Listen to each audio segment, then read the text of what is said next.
Пошташы ағай Неждетке конверт әкеліп береді. Ішін ашып қараса, алқа шығады. Бұл алқа Неждеттің жас кезінде Тұрғыт кісі өлтіріп, өзінің орнына түрмеге Неждетті жіберіп, міне мынаны ал, кепілдік болсын, сенің әрдайым жаныңда болам, саған көмектесем деп берген алқасы еді. Ол алқамен Неждет Тұрғытты қылғындырып өлтірген болатын.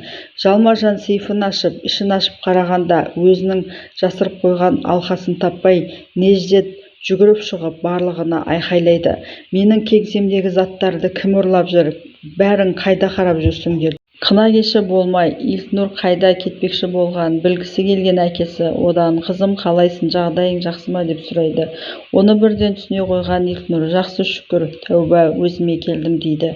Кеше қына кешіне бармағанымда бұндай жағдай болмас еді. Мен оны қайдан білейін, маған ешкім айтқан жоқ қой олардың айырылысып кеткенін деп әкесінің білгісі келіп отырған сұрағына жауабын береді. Әкесі де жақсы онда деп, мына жерді жинаңдар деп орнынан тұрып кетеді. Илтнұр асханаға барып, Сонгүлге рахметін айтады. Сонгүл де Исмайыл ағамен қашан таныстырасың деп екеуі қуанып күлісіп жатады.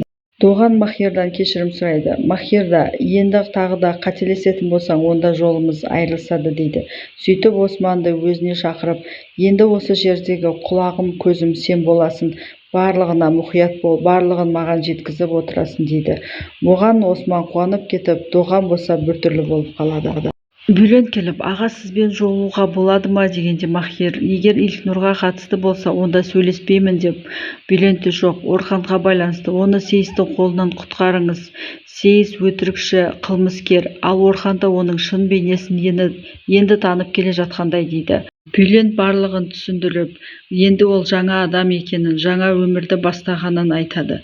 Ал Махир оны кешіргендей болып, бірақ Илтнұрға жоламайсың деп Bülentті жарайды ағай деп екеуі қоштасады. Илтнұр жұмысқа келе жатқанда алдынан Сейіс шығады. Кеше кездесуге келмедіңіз ғой дегенде Илтнұр бір келеңсіз жағдайлар болып келе алмадым деп. Сейіс сізде бәрі жақсы ма деп Илтнұрдың қолын ұстай бергенде Ердалаға шығып, мен Махирдің соты болатын оның есіне салып келейін деп. Ал мынау кім деген кезде Сейіс өтіріктен мекен-жай сұрап жүрген адам болып кетіп қалады. Фарида Ясинға келіп, Махирға не болып жүр, өңі суық, маған да еш нәрсе түсіндірген жоқ дегенде, Ясин де түсінбестен, мен де білмеймін, оның басынан көптеген жайттар өтті ғой, мүмкін ұйықтамаған шығар деп. Ал Фарида болса басқа жағдай дейді. Мүмкін бомбаны қойған адамды ойлап жүрген шығар дегенде, Фарида, бомбаны қойған Сейіт пе екен, ал оны қойдырған жаңағы тапсырыс берген кім екен дегенде, Ясин оны білмейміз дейді. Ал Фарида, маған қазір барлығын басынан аяғына дейін түсіндіріп бересің деп отырып алады. Ясин Фаридаға, кеше Сейіттің үйіне барған кезде Сейіт Илтнұрдың басына қару кезеп тұр екен, ал Махир болса оны райынан қайтарып жатырған екен. Біз полицейлер болып керекті іс-шараларды жасап, Сейітті атып тастадық дейді. Фарида, бірақ мен бұған сенбеймін деп кетіп қалады. Неждет қол астындағы жігіттерді тізіп қойып, біреу менің кеңсемнен заттарымды ұрлап жүр. Егер де сендер мен білмедім, көрмедім дейтін болсаңдар, сол мезетте-ақ сендерді атып тастаймын дейді. Селим аға не болып жатыр деген кезде, біреу менімен ойын ойнап жүр, оны тауып алсам көзін жоямын дейді. Махир Сарының кеңсесіне келіп, оның адамдарынан Сары басқа қандай шаруалармен айналысушы еді деп сұрайды. Оның жезөкшелер үйінен басқа көлік компаниясы да бар. Ол Наил ағаның контрабандалық спиртін тасымалдаумен айналысады, бірақ ол үшін ақы алмайды. Наил аға оған тек тегін спирт қана жеткізіп беретін еді дейді. Сонда Махир, онда ол шаруамен өзіміз-ақ айналыса берейік. Сатып алушыны тауып, спирттік өнімдерін өзіміз тасымалдаймыз дейді. Ал Наил аға не болады? Ол бұл жағдайды білсе, қатты ренжитін болады ғой десе, ол өз шаруасы деп Махир асықпай кофесін ішіп отыра береді. Жаңа ауданға жаңа басшы келгендіктен шарттары да өзгереді дейді. Белгин мен Фарида кездесіп қалады. Белгин өзінің баяғы әніне салып Фаридаға тиісе бастайды. Екі сүйіктілер ажырасып кетсе де, әйел адам ешқашанда оны ұмытпайды дейді. Мысалы кеше Махир менің қасымда болып өзінің сырымен бөлісті деген кезде, Фарида, Махирдің қандай сыры болушы еді деген кезде, Белгин, сізге оның қатысы жоқ, енді екеулерің айырылып кеттің емес пе дегенде, Фарида бұрылып кетіп қалады. Белгин Аднанға келіп, кешегі мәселе бойынша келдім. Мынау Мұратқа байланысты құжаттар, оны тез қамауға алуыңызды сұраймын дейді. Аднан да аяғыңызға көп оратылып жатыр ма деп. Белгин, иә, мәселені уақытсыз шешу керек емес пе, солай ма деп кетіп қалады. Фарида Сунаны шақырып алып, Махир менен бір нәрсе жасырып жүр. Ясин да маған еш нәрсе айтпай қойды. Жаңа Белгинді көрдім, ол да бір нәрсені астарлап айтып кетті дейді. Кешке онымен кездесуге барамын, оның үйінде жатып қалуым да мүмкін. Егер мені сұрап жатса, сенің үйіңде деп айтам дейді. Суна болса, ойбай, ондай айтпашы, мен сенің әкеңнен өлердей қорқамын деген. Ол қазір еш нәрседен күдіктенбейді, қорықпа дейді. Мына адам Махирға келіп, барлығын айтқаныңызды естедік, енді олар Наилмен жұмыс жасамайтын болды дейді. Махир да, жарайды, күтейік, бір нәрсені ол да жасайтын шығар дейді. Наилге бебек ойынханасы біздің ішімдіктен бас тартыпты, енді олар Махирмен жұмыс жасаймыз деп жатыр дейді. Наил жынданып келіп, осы Махир деген кім екен, тірідей өзінің терісін сыпырып алайын дейді. Жақында Айтеннің концерті болмақшы болып, барлық жерге афишаларды іле бастайды. Жүсіп болса, Айтенді концертке дайындап жатады. Неждетті жұмысқа іздеп келген Суеда жерден қат тауып алады. Енді қарап жатқанда Неждет келіп, сен неге келдің деп, оны қуып жібереді. Хатты ашып, енді оқи бастағанда Неждет қатты қорқып кетеді. Өйткені хатты Тұрғыт жазған екен. Ол жердегі Тұрғыт пен Неждет білетін жайттерден ғана жазыпты. Қатты қорқып кеткен Неждет, Тұрғыт қайдасың, шық бері деп, қолына қару алып далаға шығып айқайлайды. Наил аға Жүсіпке келіп, мына бір Махир дегеннен тез құтылмасақ болмайды, енді менің де шаруамы қозға бастапты дейді. Сөйтіп үшеуі келісіп, ең адал адамдарын жіберіп, Махирді Наил ағаның шеберханасына алдыруға жібереді. Есте, ол ертең сағат 4-те сот процесі болады, ол жерге қарусыз барады дейді. Сол кезде адамдарымыз барып әкеліп, біз өзіміз үшеуміз-ақ оны өлтіре саламыз деп келіседі. Махир Далян аға келіп көңіл айтып жатады. Далян аға, ал айта бер, қандай жаңалықтарың бар деген кезде. Әлгі оңбағандармен арадағы байланысты үздім, бірақ бомбаны құйдырған адамды да таппадым. Ол үшеуін бір-біріне қарсы қоямын деп жатқанда Назиба кейде келіп қалады. Назиба кейде Махир да бір-біріне сөйлемей, Назиба кей ішке кірген кезде Махир шығып кетеді. Назиба кей Далянға, саған Махирдің жағдайын біліп берші деп айтуға келген едім дейді. Ал Далян болса, әр уақытта да, әр қашанда да мен Махирға көмектесемін, бірақ Махирға менен гөрі сен қажетсің, оған сенің қолдауың, әкелік мейірімің керек, керек кезінде ұрсып алғаның да керек дейді. Махир қазір үлкен соғыста жүр, және ол жалғыз өзі, оған туысқандарының, жақындарының және сенің тынысың керек дейді. Бізді түсініп, мені кешірген екенсің, онда Махирді да кешіретін уақыт келді ғой дейді. Ертең Махирден құтылғанымыз үшін ішіп қояйық деп өздерімен тойлап жатады. Ішке Айтен келіп, барлығы кетіп қалады. Жүсіп Айтенге жаңадан шығайын деп жатқан күйтабақты көрсеткенде Айтен қуанып кетеді. Ал Жүсіп Айтенді енді белінен құшақтай бергенде ішке бір адам кіріп, Айтен тез арада мен кетейін деп кетіп қалады. Солай Жүсіптің планы іске аспай қалады. Мұрат Белгинмен сөйлесуге келгенде полиция іздеп келеді. Сізді тұтқындауға келдік, сіздің үстіңізден арыз шағым түсті деп. Мұрат болса Белгинге, оны істеген сен ғой, сенің аяғыңа оратылмас үшін әдейі осылай істедің. Махир екеулерінің араларыңа түспеу үшін деп оған өзінің реніштерін айтады. Ал Белгин болса, бұны істеген мен емес деп мойындамай қояды.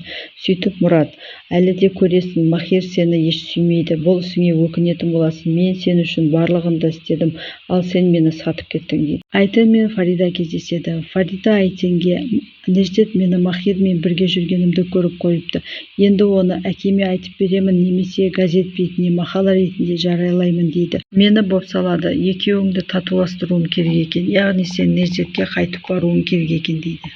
Махирді көріп қалып, кеше не болды деп сұрайды. Махир да біраз әңгімелестік, бірақ бомбаны кім қойғаны туралы ондай әңгіме қозғамадым дейді.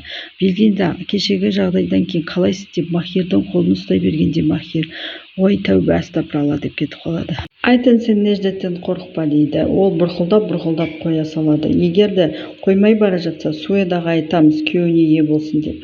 Жақында менің күй табағым шығады. Менің концертімді көруге ойынханаға келесің ба деп Фарида ғана. Неждет болған жайттардан кейін Мехмет Сайымбеймен кездесуге келіп, Тұрғыт тірі сияқты, менің заттарым жоғалып жатыр, және жақында хат алдым. Ол жерде тек Тұрғыт екеуміз ғана білетін жайттерді жазған дейді. Мехмет Сайымбей, сен жынданайын дегенсің ба? Тұрғытты сен өлтіріп, мен оның жаназасына бардым емес па? Сен кішкене демал. Шаршаған шығарсың, демал. Бұндай ұсақ-түйек заттар үшін мені шақыра берме, менің одан да үлкен жұмыстарым бар деп Мехмет Сайын кетіп қалады. Кетіп бара жатып Селимге, сені қауіпсіздік қызметінің төрағасы етіп дайындағаныңды халыққа жеткізейік дейді. Селим де ішінен қуанып қалады. Кешкісін Фарида Махирмен сөйлесу үшін кешкі ас дайындап жатқанда Махир келеді. Екеуі амандасып болғаннан кейін Махир, менің көңіл күйім болмай жатыр, кішкене жатып алайын деп бөлмесіне кіріп кетеді. Фарида келіп, саған не болды? Еш нәрсе айтқым келмейді ма? Неге көңіл күйің жоқ дегенде Махир, үндемеші, жай мені құшақташы дейді. Сонда Фарида, Махир, сенен бір нәрсе сұрайын деп едім. Сенің қаруың бар ма дегенде Махир үндемей жылап жібереді. Ертесі төсекте Фарида жалғыз оянады. Үйдің ішін қарап келсе, Махирді ешқайдан таппайды. Ал Махир болса анасы мен жиенінің басына барып дұға бағыштап жүр екен. Жиенінің жақсы көретін тауық кәмпитін де ала барыпты. Сейіс ең мықты деген адамдарын шақырып оларға тапсырма беріп жатқанда Орхан да кеп қалады. Орханға, бұл сенің ағаңа байланысты, сенің қатысуың шарт емес деп Орхан кеткеннен кейін Сейіс барып Махирді шеберханаға алып келесіңдер. Егер де әкелмесеңдер, мен сендерді өзім өлтіре саламын дейді. Бұның барын Орхан тыңдап тұрады. Наил да ең мықты деген 5 адамын сақадай сақ қылып дайындап қояды. Жүсіп де өздерінің адамдарына тапсырма беріп, бүгін Махирді алып келесіңдер, шеберханада кездескенше күштеріңді көрсетіңдер деп тапсырма береді. Орхан досын шақырып алып, Сейіс сендерге қандай тапсырма берді деп барлық бүге-шүгесіне дейін біліп алады. Жүнет Ямбалға қатысты сот процесі аяқталып, Махирді кінәсіз деп оны ақтап шығарады. Ердалаға екеуі бірін-бірі құттықтап, Махир сізді жеткізіп салайын деген кезде Ердалаға жоқ, мен өзім банктен несиеге барып машина сатып алғанмын дейді. Махир да, не істедіңіз, мен сізге бір машина қарызбын деген кезде Ердалаға, егер де несиемді төлей алмай жатсам, саған барармын деп екеуі әзілдесіп қоштасады. Махир көлігінің жанына келгенде оны жан-жақтан бір топ адам қоршап алады. Қаруларына кезеп Махирға, бізбен бірге жүр дейді. Ал Махир болса, жігіттер, сендер көпсіңдер, мен жалғызбын, ешқайда қашпаймын, қаруларыңды түсіріңдер деп. Ал Зия шығып, сені таныс бір жерге апарамыз, Лейлағаның шеберханасына деп, Махир кеттік дейді. Фарида Назив әкелердің үйіне келген кезде есікті Илкнур ашады. Үйде басқа ешкім болмайды. Илкнур тамақ істеп жатқан болып, Фарида, мен саған көмектесейін деп, екеуі ас үйде салат турап отырған кезде жайлап Илкнурдан сұрай бастайды. Қалай болды деп. Илкнур барлығын айтып береді. Сөйтіп Фарида ең соңында Сейітті өлтірген Махир ма деген кезде Илкнур да үндемей қарап қалады. Наилдің шеберханасында барлығы жиылып, Махир мен өзінің адамдарын күтіп отырады. Қазір келіп қалатын шығар, мырзалар, дайынсыңдар ма деп бір-біріне қарайды. Мырза сізді кездесуге шақырып жатыр дегенге Неждет өздерінің кездесетін жерінде келіп тұрғанда бір машинаның келе жатқан көреді. Бірақ ол мырзаның машинасына мүлдем ұқсамайтын еді.